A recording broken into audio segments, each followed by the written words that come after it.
반갑습니다 여러분. 2021 학년도 3월 고3 전국연합 학력평가 수학 총평을 맡은 저는 심주석입니다. 여러분들 오늘이 이제 수험생의 옷을 입고 재학생이 본 첫 번째 전국연합 학력평가입니다. 앞으로 이제 전국연합은 3번의 시험이 남아 있고요. 모의평가는 2번 남아 있습니다. 그런데 물론 이제 많은 긴장 속에서 기대도 됐을 거예요. 또 혹자는 3월 전국연합 뭐 아직 학습이 다 준비 안 됐는데 큰 의미 두지 마라. 맞습니다. 맞아요. 틀린 말 아닙니다. 하지만 준비한 친구들도 없진 않습니다. 미리미리 저번 12월 달부터 진급하기 전부터 3월 달에 전국연합이 있으니까 그때까지 수학 1, 수학 2 열심히 하고 또 탐구 공부도 열심히 하고 국어도 선택 과목이 있잖아요. 화작하고 엄매 뭐 이렇게 선택 과목이 있어서 미리미리 준비한 친구들도 분명히 있었을 겁니다. 준비가 덜 된 친구, 준비가 잘 된 친구들도 있었겠죠. 하지만 잘 봤다 못 봤다 이걸 가지고 3월 전국연합의 의미를 부여하지는 않습니다. 잘 봤다고 자만해버리면요 바로 미끄러지죠. 못 봤다고 좌절해요? 그럼 헤어나오지를 못하죠. 앞으로 남은 수험기간 동안 어떻게 하시려고요? 그리고 올해 특히나 정시가 확대되고 있지 않습니까?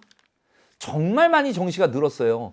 특히 뭐 여러분들 가고 싶어하는 대학 중에 또 한 대학, 연세대학 같은 경우는 정시가 한 43%, 40%를 벌써 넘었어요. 수시 2월까지 감안하면요 거의 50%에 육박할 거요.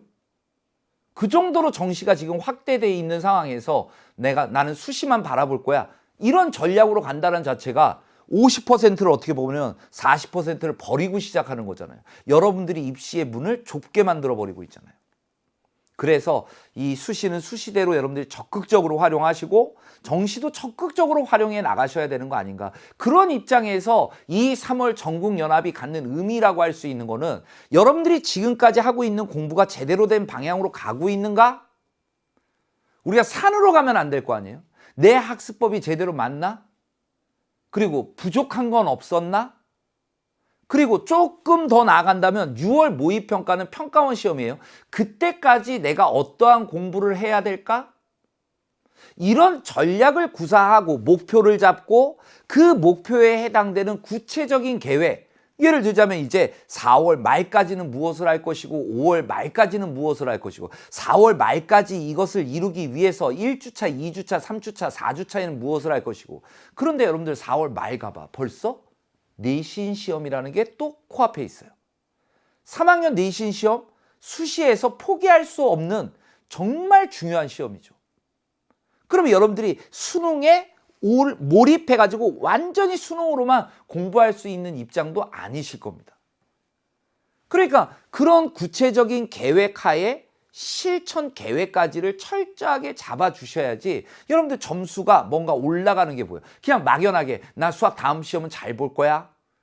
나 수능 잘 볼 거야. 이런 거 가지고 잘 보기 위해서 뭐를 해야 되는지 점검조차도 안 하는 그런 어리석은 수험생의 모습은 아닌지. 그런 것을 한번 전체적으로 내 공부 방법부터 시작해서 전체적으로 한번 훑어보면서 내가 이렇게 공부해야 되겠구나라는 그런 계획의 시간을 여러분들이 가져봐야 되는 게 아닌가라는 생각이 들었습니다. 어쨌든 이 2022학년도 대수능부터는요. 우리가 시험 성격도 바뀌었죠. 그래서 시험이 22문항, 수학 1에서 지금 11문항 출제됐고요. 수학 2에서 11문항 출제가 됐습니다. 그리고 보면 3단원 수열 문항이 특히 많죠. 그 다음 역시 미적분이 많고요. 여기 색깔 들어가 있는 좀 여러분들 희미하게 보이실지 모르겠지만 상가함수 오늘 문제 풀면서 상가함수 좀 어렵다라고 느껴지지 않으셨습니까? 그러니까 그 상가함수에 대한 대비 좀 하셔야 되지 않겠어요? 사인 법칙, 코사인 법칙, 도형 나와 있는 거 이런 문제들을 좀 많이 연습해 봐야 되겠구나. 내가 감을 키워야 되겠구나. 이런 생각 들지 않습니까? 역시 미적분이구나. 이런 느낌 안 드십니까? 그래서 단원별로 제가 분포를 한번 봤어요.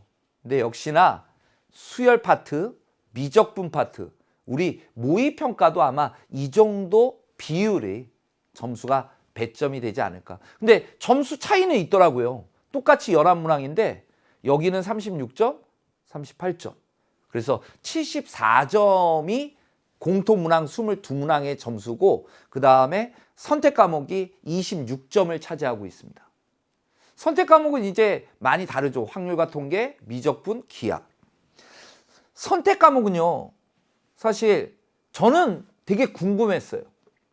아, 이게 아무래도 미적분이라는 게 이과 학생들 좀 어려운 과목, 확률과 통계, 문과 학생들, 그 다음에 기하라는 과목을 선택하는 학생들이 과연 어느 정도 나올까? 이런 관심을 가지고 봤는데 신경을 되게 많이 쓰신 것 같아요. 확률과 통계나 미적분이나 기하, 지금은 이제 1단원밖에 범위가 전범위가 아니기 때문에 이렇게 배치가 되어 있고 문항도 되게 앞에 6문항은 좀 평이하게 다가요. 이 세 과목 다 평이하게 갑니다. 확률과 통계도 29, 30이 여러분들을 좀 힘들게 했던 거고요. 그리고 미적분도 29, 30이 어려웠던 거고 기하도 역시 29, 30이에요. 결국 두 문항씩인데 그 조금의 차이는 있지만 역시나 미적분이 기본 베이스를 깔고 들어가야 된다는 거죠. 수학 2의 내용을 모르면 미적분을 풀기 힘들 정도로 여기서도 그 미적분 선택 과목에서 뭐 극대다, 극소다 이런 얘기들 쏟아져 나오고 있어요. 그래서 여러분들이 올해 그냥 관건이 되는 문제라고 한다면 저는 이런 생각이 들어요. 15번, 그 다음에 20번, 21번, 29번, 30번 딱 이렇게 5문항이 아마 여러분들의 등급을 가르는 문항들이 되지 않을까 이런 생각을 가져봅니다. 딱 경계가 됐더라고요. 15번, 21번, 22번 그 다음에 선택 과목 29번, 30번 그게 주관식이거든요. 그럼 작년하고 좀 다른 건요. 21번, 22번, 29번, 30번이 모두 주관식이라는 점입니다. 여러분들 이게 무서운 거죠. 작년에는요. 여러분들 기억나실 거예요. 작년에 어려운 거라 그러면 20, 21, 28, 29, 30 객관식 2개, 주관식 3개 근데 주관식 4개예요. 아, 평상시 올해 문제 풀 때는 주관식에서 변별력 있는 문제가 좀 더 들어갈 수 있다는 가정 그래서 가급적 주관식에 대한 대비도 철저히 해 나가야 되지 않을까라는 생각도 가져보는 첫 번째 시험이었습니다. 그리고 무엇보다도 여러분들이 이런 시험의 형태를 처음 보셨을 거예요. 여러분들이 1번부터 21번까지 객관식 풀다가 22번부터 30번까지 주관식을 풀던 그런 시험의 스타일에 익숙해져 있는 내 몸을 지금은 객관식, 주관식, 그 다음 다시 선택 과목으로 가서 객관식, 주관식으로 풀어야 되는 이 시험의 형태에 좀 빨리 적응을 하셔야 될 필요가 있어 보이고요. 그리고 역시나 수원 수투에 대한 무게감을 저버릴 수가 없다라는 점이요. 그래서 수원 수투에 대해서는 고난도, 문항도 마지막 단계에서는 계속 꾸준하게 해 나가야 되겠다라는 다짐을 좀 가져보시기 바랍니다. 작년 같은 경우에는 이제 등급 컷이라고 한다면 올해 이 점수도 이제 성적표가 나와봐야지 알겠죠. 원점수, 표준점수 이거 다 이제 조정점수라는 게 들어가니까요. 근데 작년에는 이제 문과 같은 경우에는 컷이 1등급 컷이 84점, 그다음 2등급 컷이 75점. 그러니까 4문항, 6문항에서 7문항 틀린 친구까지가 2등급 이렇게 배치가 됐었고 그다음에 가형 이제 미적분을 했던 친구들이 1등급은 3문항, 그다음에 2등급까지가 5문항에서 끊겼는데 저는 올해도 좀 비슷하거나 요거보다 조금 내려갈 것이다라고 예측이 됩니다. 그러니까 1등 컷이 미적분 선택자들 같은 경우에 예를 들어서 뭐 3문항에서 4문항 그 왔다 갔다 하는 사이 그 다음에 확률과 통계는 4문항에서 5문항까지도 왔다 갔다 할 수 있는 사이.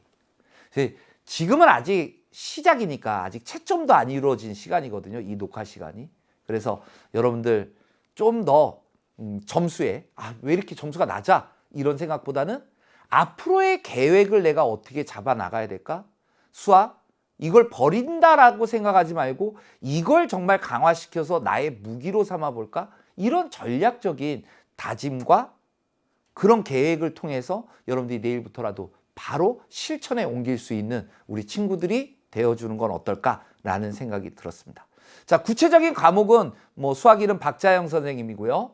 그 다음에 확률과 통계 최은진 선생님, 그 다음에 미적분과 기하는 남치열 선생님께서, 그 다음에 수학 2는 제가 해설 강의를 맡고 있습니다. 그래서 그 선생님들이 문제 풀기 전에 전반적인 총평은 또 해주실 테니까 그 과목에 대한 각자가 여러분들이 그런 선생님들의 의견도 한번 들어보시면서 여러분들 공부 계획에 좀 더 참고해 보시기 바랍니다. 여러분들 오늘 긴장 속에서 시험 보시느라고 정말 고생 많으셨고요. 저희 EBS 여러분들 수능 성적 만들어내는데 최적화된 프로그램을 제공해 드리고자 우리 수학 선생님들 많이 움직이고 있습니다.